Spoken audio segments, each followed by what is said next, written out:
And let me just share my screen.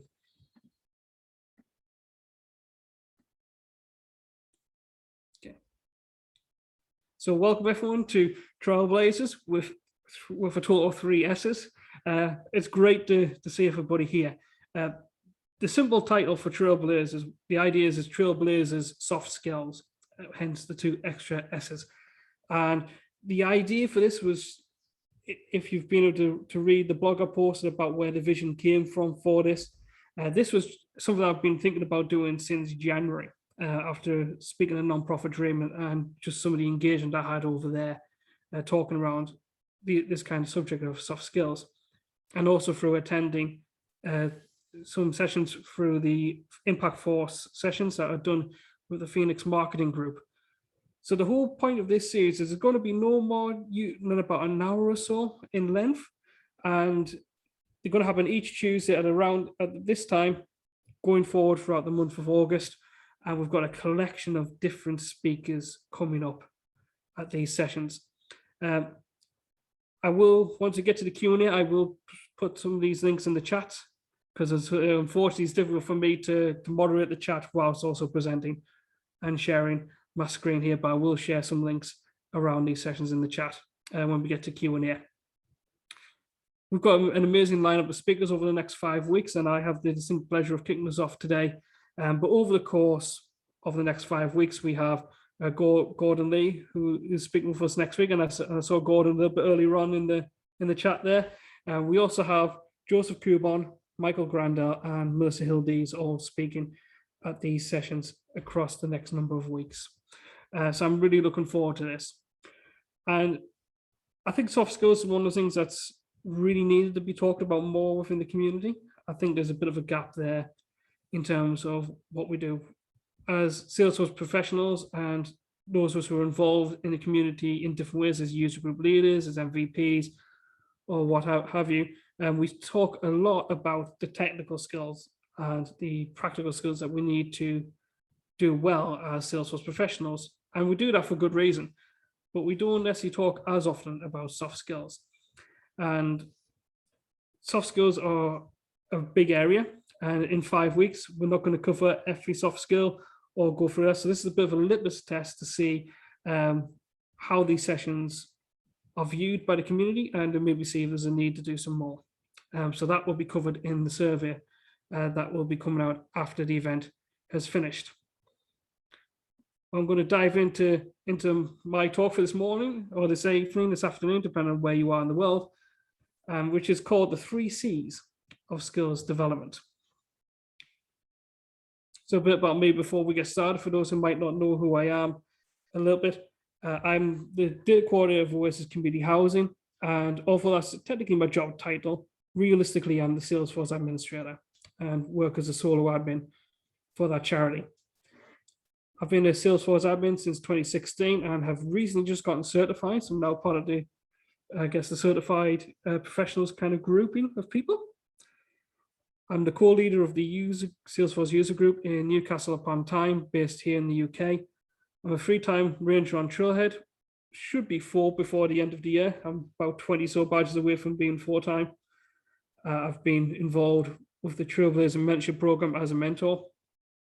I've volunteered at the Salesforce.org community sprints, and as of this year, I'm also a member of the CGL advisory board.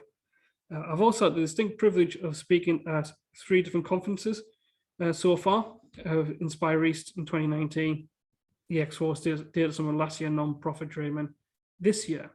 I'll also be speaking at Pack Dreaming coming up in September. So if you haven't seen that conference, I would encourage people to go have a look around on Twitter, look on LinkedIn, see what the sessions are and get yourself signed up. It's a free virtual event, and that's going to be really good. There's some amazing speakers out there.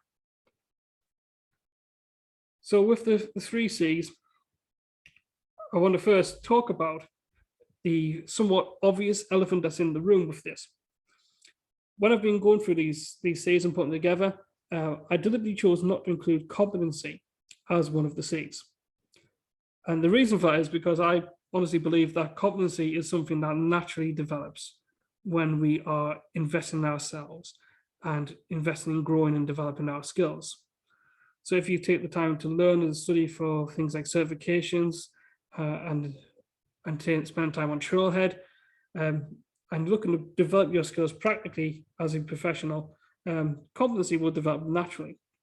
And I think it's the same with soft skills as well. If you are working as part of a team and you're not used to working as part of a team, your team working competencies will naturally grow by investing in yourself during that time working as a member of a team.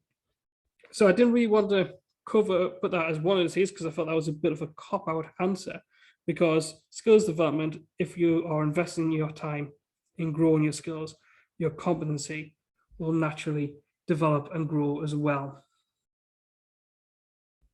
But the first C, so I put down, was culture. Now, the thing I'll say about all of these C's is that all of these C's can be your greatest enemy or your greatest friend in terms of developing your skills and helping you to potentially develop in your roles and maybe advancing your career. And this C is culture. And it really is based around, in my mind, around our mentalities and our understanding. Now, there's some elements of this which can be based at the organizational level, where we can look at, is our organizations able to support us in training with our development? Are they able to give us time to invest in our skills through things, again, like time on Trailhead, certification, other bits of learning? But there's also an element of it where it's on ourselves. And I'll touch on that kind of theme a little bit later on. So for many professionals, their organizations do struggle with knowing how to invest in their staff's development, and it can be a bit of an uphill battle.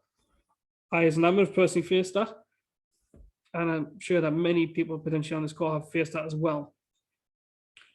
So a poor culture in regards to our skills development can really hinder us in moving forward and getting better.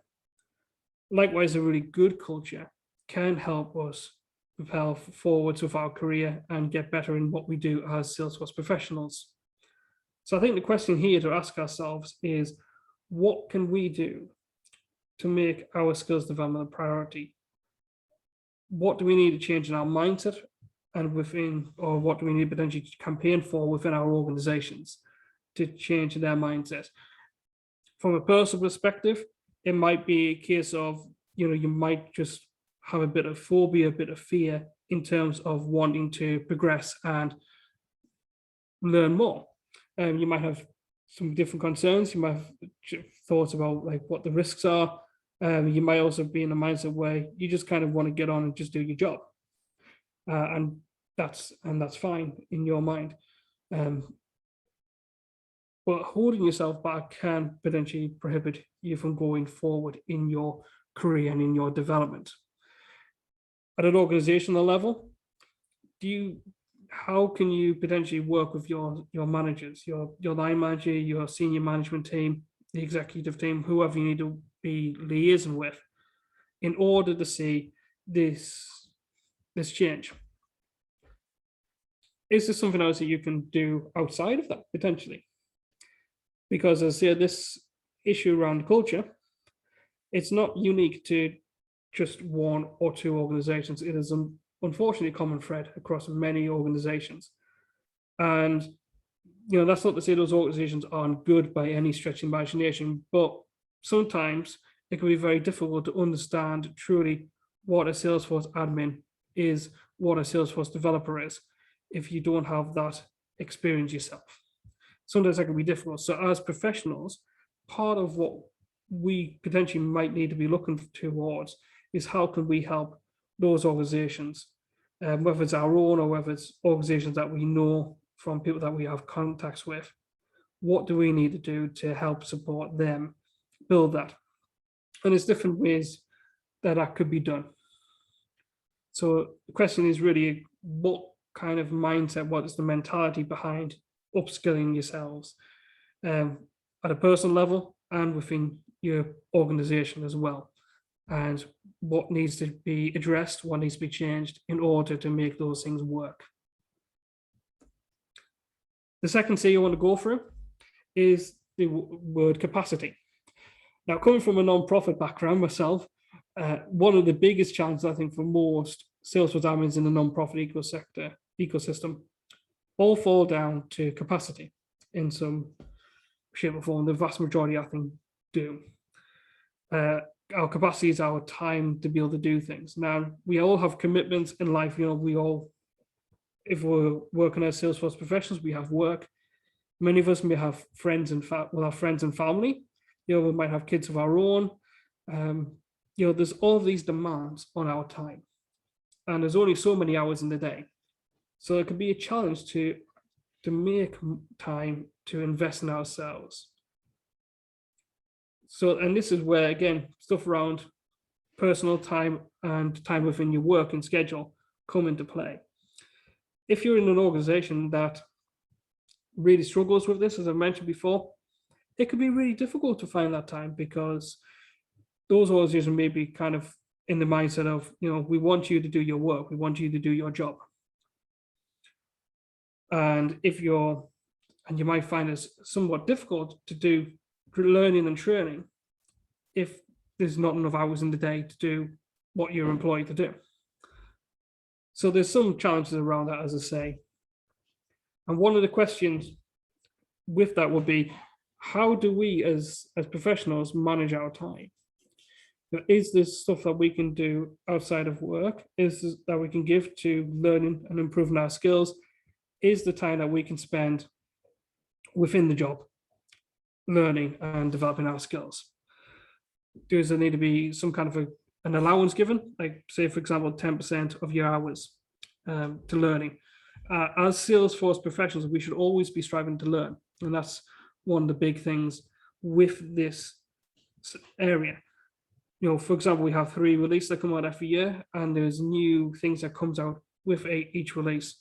Within the last year, we've seen a massive amount of work done around dynamic forms and actions. We've seen a massive amount of work done around flow as well, amongst other things.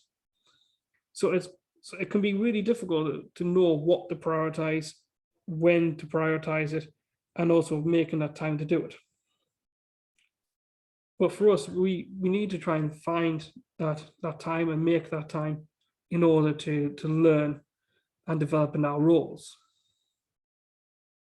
So hopefully that's covering that a little bit. And as I say, I've put on the slide there, but I do firmly believe that if we truly want to achieve something, then we can and must make the time to invest in that area of our lives. That's not even necessarily just with our professional goals as Salesforce professionals, but also just in our personal life as well. And I realize I'm probably going through this a little bit quickly, but hopefully that means it gives more time for some questions and answers and discussions as well, potentially. But the final C that I've got is confidence. And a lack of confidence can often result in us as the individual not taking the chance and making the time to invest in ourselves. You might have thoughts in your head about going like, I'm not good enough to do this, or it's a little bit too much for me. But the thing is with that is investing in the time in yourself. It's something that we have to do if we want to really do well in the long run. We have to make the time for ourselves to do well and to actually grow and develop in our careers.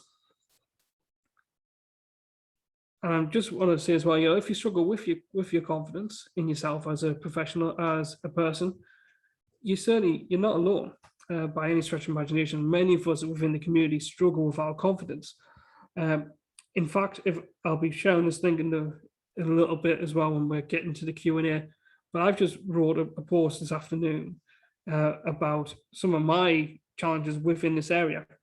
I personally have struggled massively in looking at myself in the way that others have seen me, or looking at myself as being good enough to be within the community and actually contributing to the community.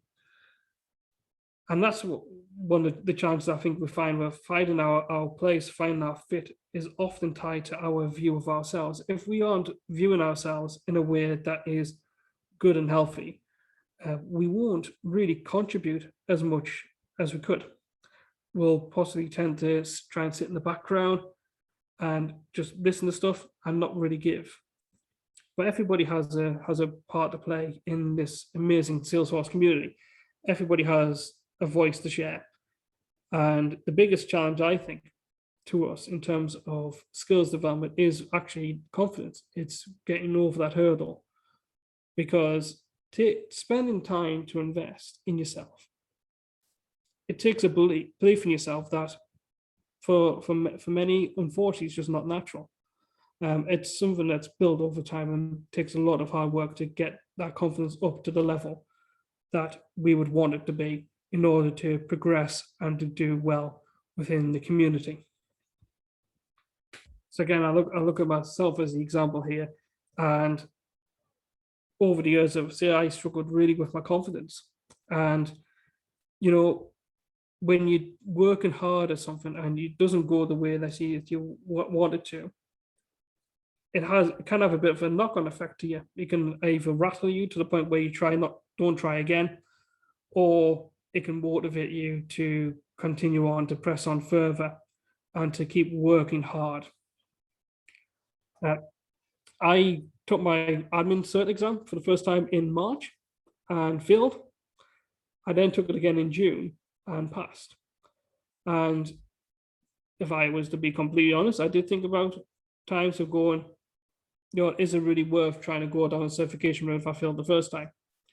And the answer to that was ultimately yes, it was worth it because I'm now certified. But I think, I wouldn't be surprised if being alone in thinking that, and I have actually seen a post about that not so long ago where someone goes, I feel is it worth doing this again? So our confidence can be a bit of a struggle at times, but when we invest in ourselves, when we take time to listen to others, that confidence can really be changed, that can grow in a really positive way.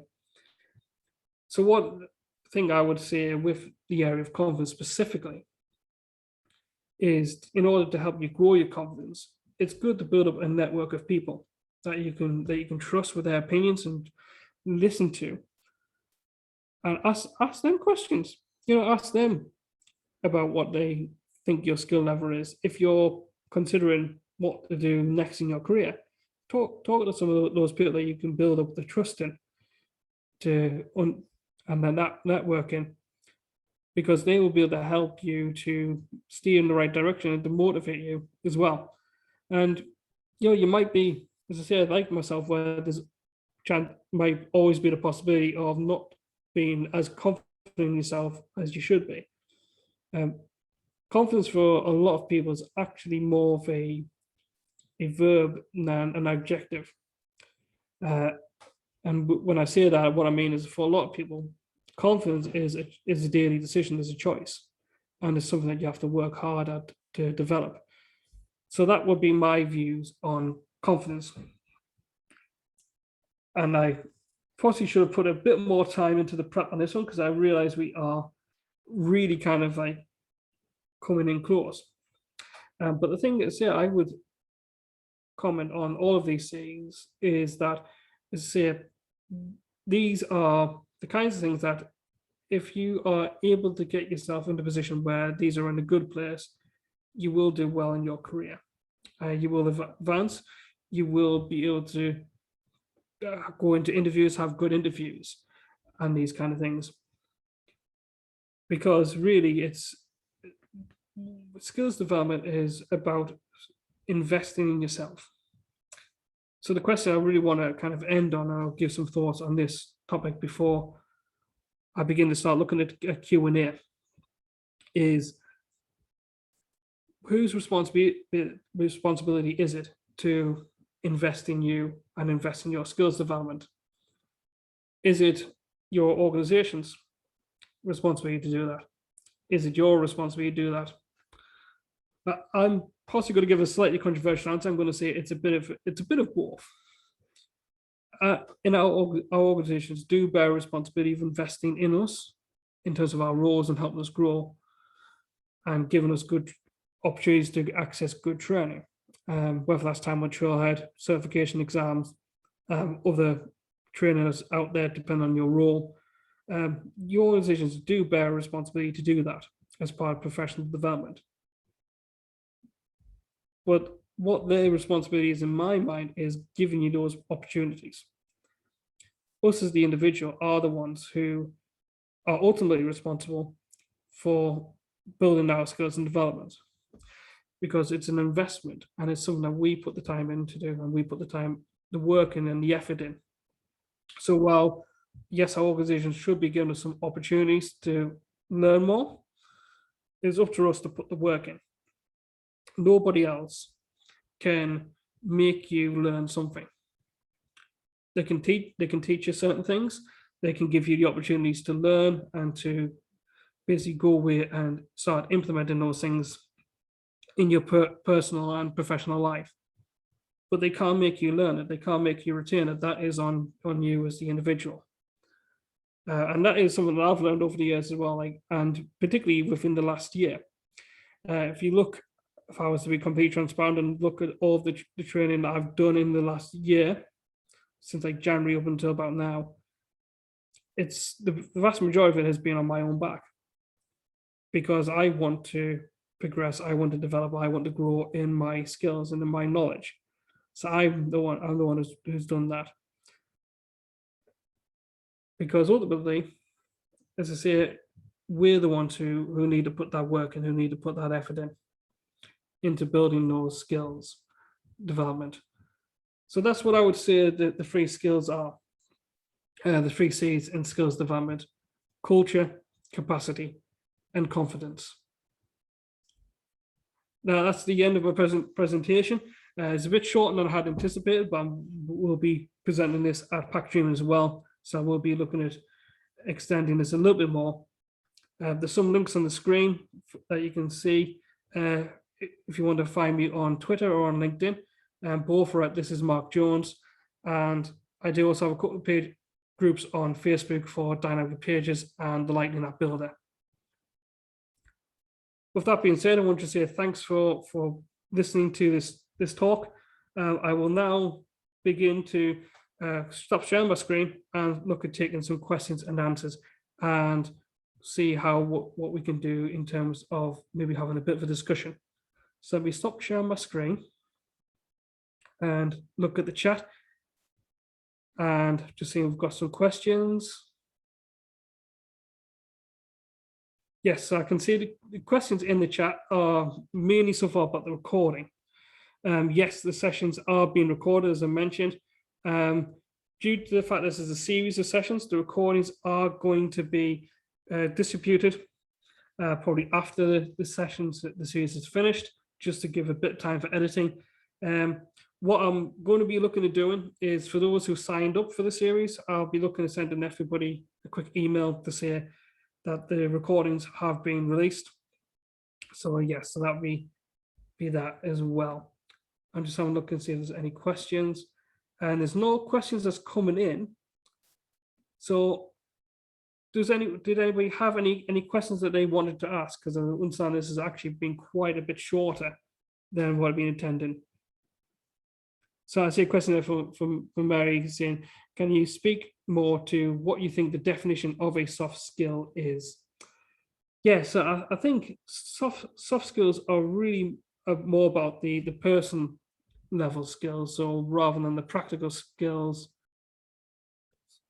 it's things like working with other people, so teamwork. It's problem solving forms as part of that. I would say it's the personal level skills, the stuff that makes you work better with other people and work better as a person. So they're not the technical or practical skills. That's how I would define it. But I would love to hear what other people think in the chat about that. And I'm sure over the coming weeks, maybe some of the other speakers can maybe kind of chip in on that question as well. Okay, I do have a couple of questions as well. So I've got a question, which is, which of the three C's do you recommend someone start with if they are completely brand new? That's a very good question, sir. I think, I don't know if I would say that you would work on these systematically.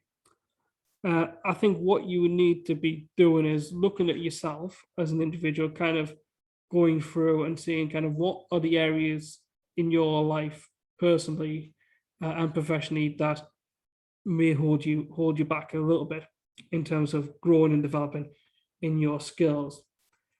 So I say I do think confidence is the biggest challenge and is the biggest hurdle for people. But I think it really, I know it sounds like a bit of a cop-out answer, but it really depends on where you're at in life, I think. Which C you focus on first will depend on your current situation, I think.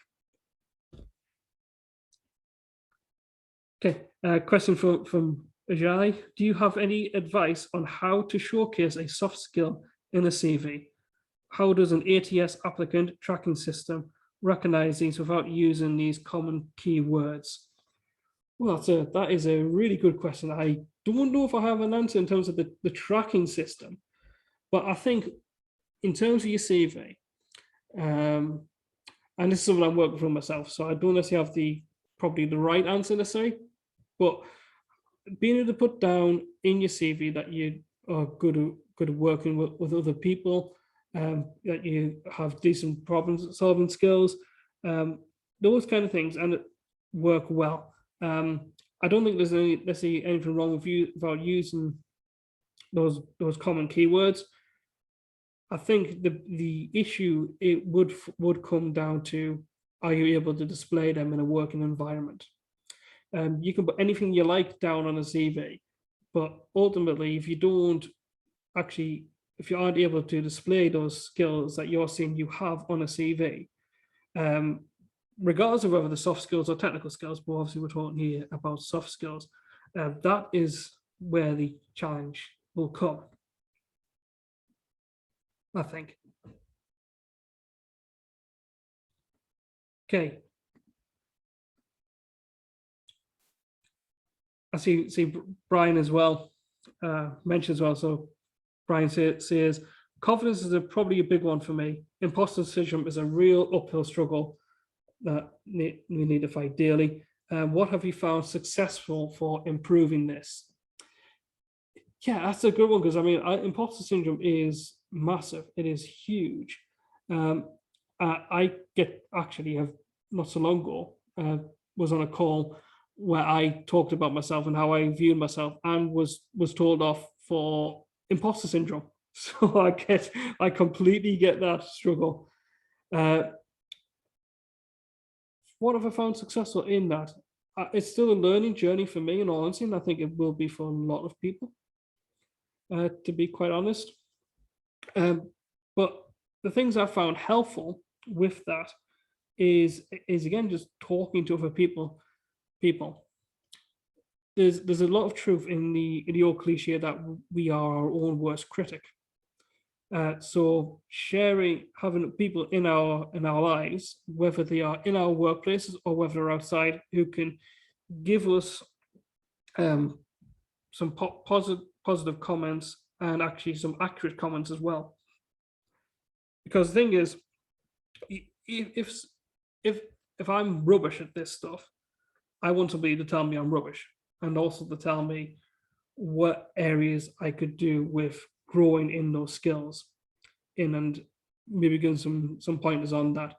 So I think the biggest thing for me is actually being around other people who can tell us this. So hopefully it answers your question a little bit there, Brian, as well. Rob's got a question as well, saying, yeah, do you think we should,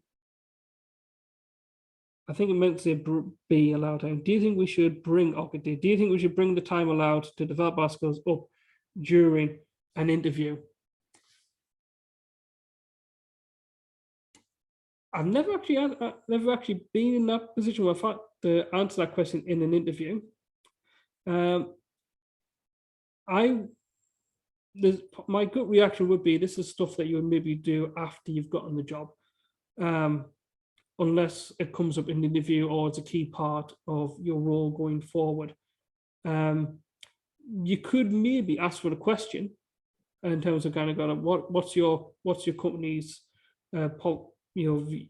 views and policies maybe on skills development, professional development. I don't think there's necessarily anything wrong with asking the question, but I think it depends on kind of what you're wanting to get out of asking that question, if that makes sense. Okay. Another point. I agree that confidence can be the hardest thing to channel myself, and as a marginalized person in tech, I find it hard to have the same confidence I see embodied in my peers, not question so much as an appreciation from you talking so frankly about this. Thank you for that comment. It's really, really great to see that. So hopefully this stuff is really, really helpful to people as well. Okay, so are there any books or online courses you recommend in terms of skills development? In terms of books, one book that I read, which was really, really good, and was one that although it's not necessarily about soft skills, but I think a lot of it does translate into soft skills. It's actually Stephen Covey's book on the habits of highly influential people. That stuff's really, really good. I think in terms of books as well, anything that looks at things, not necessarily even just about developing your soft skills, but if there's books around like how to write, how to speak to an audience, how to do public speaking, those things can be really, really good as well. And there's some really good ones on there. A book I read several years ago, which I forget the exact title of, which I thought was really fantastic, was this book where it's a bit of a doorstopper, but it was literally talking about the main kind of characters you find in movies and in stories, and explain those characters and understanding kind of what their roles were. And when you read content like that, what it can really do is it can really help you to begin to understand other people in terms of personality types as well. So those things can be quite helpful as well, Lisa, I think.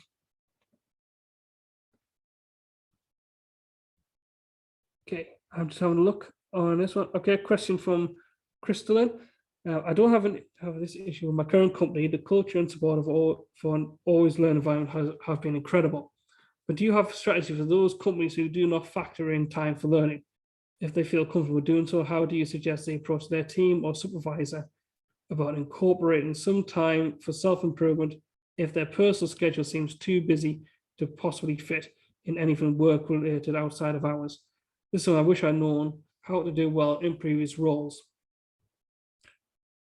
I think part of it is again, I think a lot of it boils down to just simply being honest with your management. Every organization should really have some kind of policy or strategy in place around professional development, or CPD as it's referred to here in England. And I think just asking your manager, your line manager, or if you're for some reason not able to speak to your line manager about it for whatever reason, finding somebody within the organization that you can speak to around that, who's at a management level. So, and it might be a case of, for example, there might not be a training policy in your organization. If there isn't a training policy, could you potentially have a chat with management and campaign for one to be put in and make some suggestions for that? Because the thing oftentimes I have found that if there isn't a strategy for something, whatever it is, whether it's in this case training and skills development or whether it's something else, if there isn't a plan to do it, it often doesn't happen. So I think transparency and being honest is the first step about that. And that's what I would say for that particular question there, Crystalline. Another question on there is Trailhead a good source to learn Salesforce? Yes, absolutely, 100%. I do have my some opinions on Trailhead in terms of how it's not always a platform that stuff will sink in. So I think Trailhead is the best training platform out there in regards to Salesforce. There's other content out there, such as YouTube videos. There's channels like Terry's Tidbits, for example, which I've been getting into recently. But Trailhead, for me, is the first place to go when it comes to learning Salesforce. And there's a lot of stuff on there that focuses around soft skills as well. There's sessions, there's Trailhead modules on there around public speaking. There's Trailhead modules in there about how to lead a community group and participate and speak at a community event. But yes, I would say Trailhead is a good source to learn Salesforce and is the first place to go to. I would say that. And then there's other content out there that might be good. Another good thing to do with learning Salesforce, in my opinion, is to sign up for a developer org using the Salesforce developer org license that you can get for free from developers.salesforce.com, and just practice with things. That's another one I would go with as well. Pellery asked a question: do you think Salesforce could do more to support soft skills development of their people? I think there could always be more content from Salesforce on things like Trailhead, maybe on the blogs, on the podcasts around soft skills. I think that's a good thing. But I think at the end of the day as well, for us as professionals, it's not Salesforce's job necessarily to train us, unless we're working for Salesforce. It's the combination responsibility of ourselves and our organizations that we work for to grow and develop our skills. Salesforce having such good content out there is fantastic, but ultimately it's not their responsibility to train us. So in one side, I would say, yes, Salesforce could absolutely do with more content around soft skills because it's really important, I think. And there's so many Salesforce professionals out there who have really good views on this subject. But at the same time as well, there's also got to be that element of our work, of us as individuals making the effort ourselves to develop our skills, and also our organization supporting us to do so. So hopefully that answers your question there, Penelope, as well. Look and see. Okay. And there's a comment here in the questions as well from Tracy, who said Trailhead will help you learn how to do it, but not in terms of two. Learn it for the admin cert course. So the admin cert course is good, and that's really helpful as well. So yeah, I would say, again, just on the Trailhead side, I would say Trailhead is the first place to go to in terms of your learning and your skills for Salesforce. But there is other things out there that is also helpful, such as Focus on Force for the exams, for example, as well. And that's all the questions in the Q&A, but I'm going to have a look through the chat and see.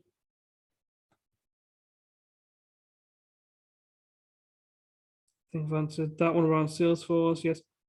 For those of us working in non-profit organizations, what suggestions do you have for increasing capacity and finding time to develop professional skill development? Again, I think it's just a case of being transparent with it. Talking to your management around what bits you're finding challenging, what things that you think they could help you with in terms of developing your skills as a professional. Like I mentioned the example there of if there was a training plan in place or a training policy in place across the organization. If there isn't one, then maybe campaign for one, because if there isn't a real plan from your organization in terms of providing skills development opportunities, then you're not really going to be the only person affected by that. Many other people in your organization will be affected by that. So if there isn't that kind of stuff in there, maybe that's the way forward with that one. Question here from Alex. What we see is the hardest part about being an admin. If there's one specific skill you feel you most can improve on, what would that be? Personally, for me, I think it's more around. I think communication skills are probably the one that I would go to for that. Because the thing that often for me is the hardest as the admin is user adoption in various ways, whether that's users actually logging in and putting in records in Salesforce, people understanding how the system's working, people looking at reports when they need to, drawing data from that. Those are the biggest chance I find around as being an admin is around user adoption and how users are using the system. And the way to address that is through communication, whether that be speaking with them on Zoom calls and Teams and what have you, or emails and updates. I think for me personally, communication skills is the one I would look to improve on the most, but it might be different for yourself. A question there from I see it looks like Amy. Do you think those sorts of professionals struggle because they're not always in an office environment and it's difficult to make real connections? Honestly, I think that depends on the person. I think some people need more in-person communication. Some people don't need it as much. I think in ways it can be easy to converse with people face to face, but in terms of our roles, necessarily that's not something that would necessarily be a need. The fact is, Salesforce is a cloud-based CRM. Therefore, you can do your work at home. As long as you've got a good internet connection, you can do your work from anywhere. And obviously, if you've got the right devices to help with that. So I think with that question, it depends on the person. If you're a person who does better by meeting with people, then yeah, maybe it might be part of that. But if you're a person who doesn't need as much in-person communication, then there's probably other reasons for that. One thing I would also add to that as well is making connections within the community. I've probably made more connections in the community within the last 8 months than I have done in the last 5-6 years. And the vast majority of those connections I've made have been virtual. So I think you can still make connections and real positive connections without seeing people virtually, without seeing people in the office as well. And the real way to do that is by investing your time in those connections. So the question from Mary, I've seen resumes that list soft skills as things they have familiarity with, but not a competency, i.e. JavaScript. Interesting. I think, I mean, I would honestly, on a CV or on a resume, I would list soft skills as a skill. Same as I would with something like JavaScript. Although I'm personally not skilled at JavaScript myself, if I was, I would list that as a skill, but I might put that into a separate category. I might have technical skills and soft skills. But yeah, I would still list my soft skills on a resume. Okay, just looking for any more questions. Okay.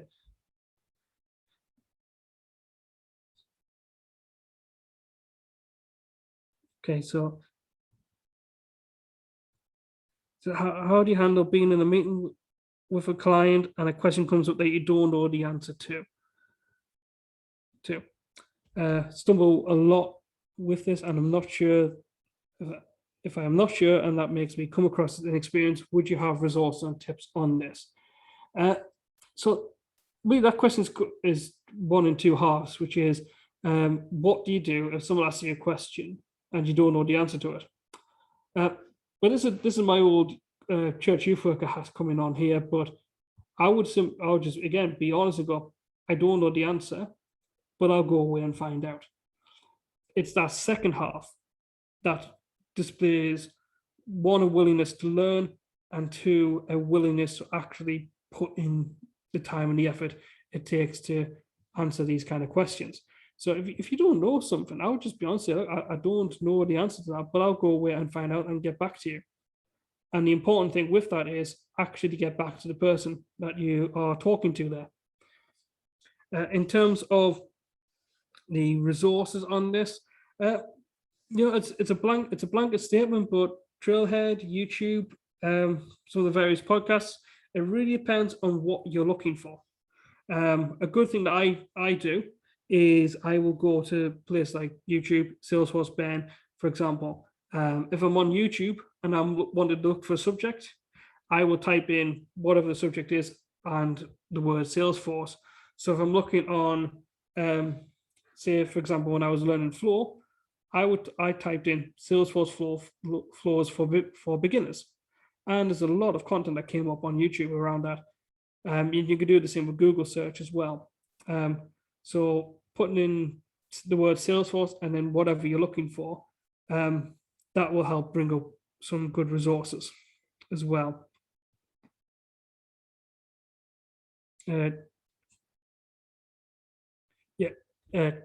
Tracy, did you see how to boost your confidence? Yeah, so in terms of boosting your confidence, again, I think confidence often comes from me personally through actually doing something and also being around the right people. So having people to converse with who can give me feedback, constructive feedback, is really helpful in building my confidence and being around them. Just looking to see if there's any more questions in the chat.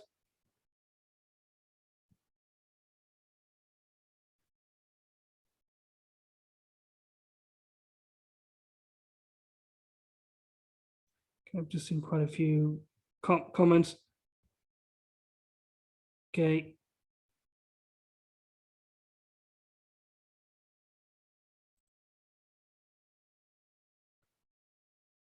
Okay, this is great. I can't see. Okay. Where is it? Yeah. I did see a question around a particular Salesforce job. If you want to find me on LinkedIn, I might be able to point you in the right direction in terms of where to look for those jobs. But that's not really something I think I can answer on the stream as such. I'm gonna have a look at the Q&A again.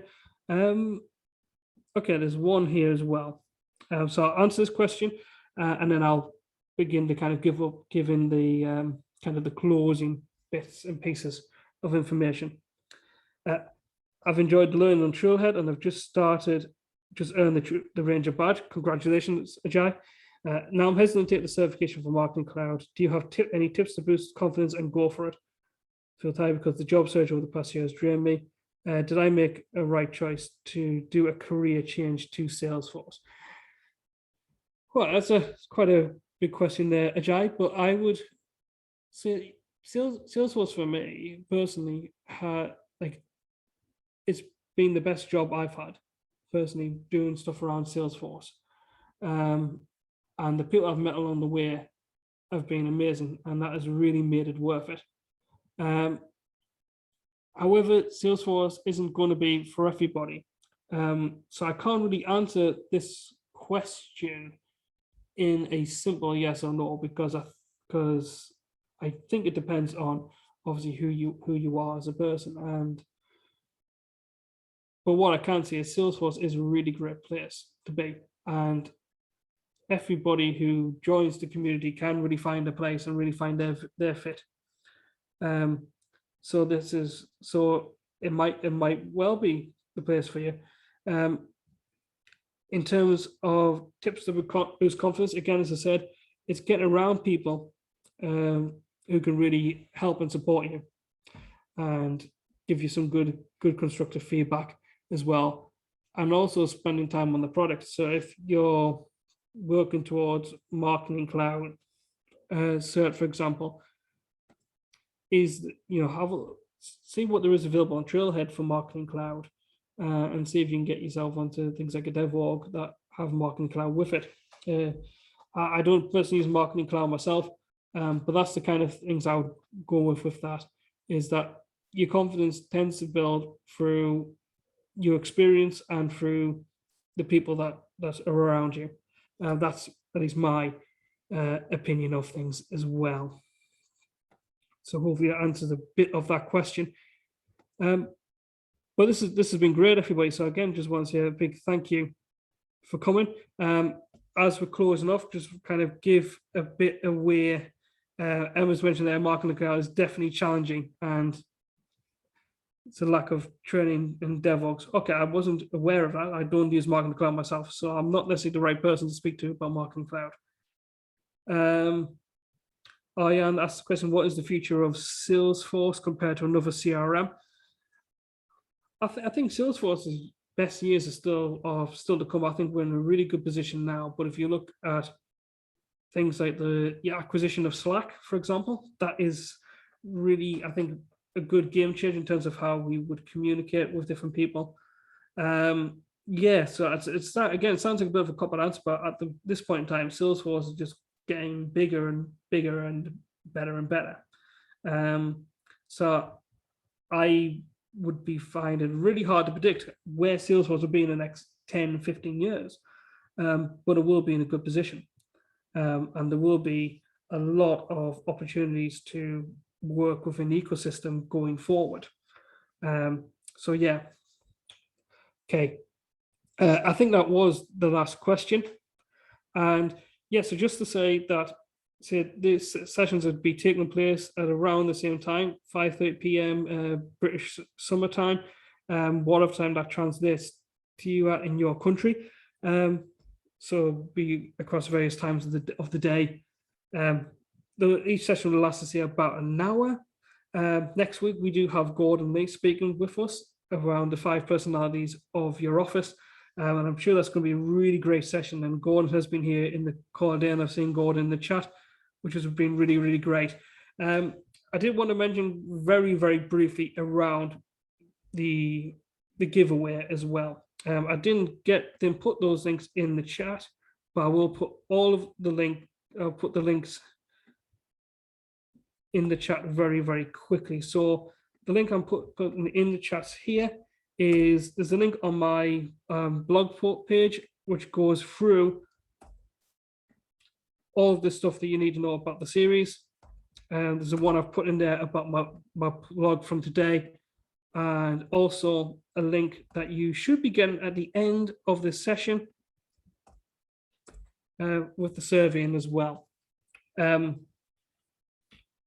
Again, just say, like, for those who have been in and out, the recording will be made available. Chances are those recordings will not be available until early or mid-September, because I think it'd be good just to release them all together.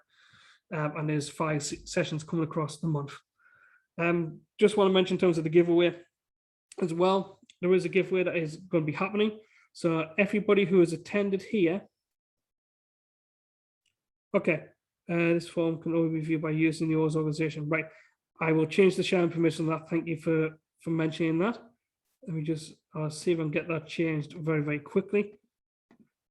And yes, so in terms of the giveaway, how that's working is each time you attend a session, you will be given 1 entry to the giveaway. And the giveaway results will be drawn after the series is concluded, and we'll be getting in touch with you via email to say that. I haven't quite decided how the giveaway is going to work. I might record a video of running the giveaway and then share it with the attendees who've been here. But yeah, so basically, if you attend all 5 sessions, you get 5 entries, which gives you 5 more chances to win one of the giveaway prizes that will be. And I'll be confirming those prizes very, very shortly. Let me just quickly see if I can change the giveaway. Okay. Okay, so I'm looking at the form now. Okay, so the survey link should work. I'm going to just quickly test that in a different browser and make sure that works before we close the call. And yes, it's working. So the form is now public. So you should be able to share that.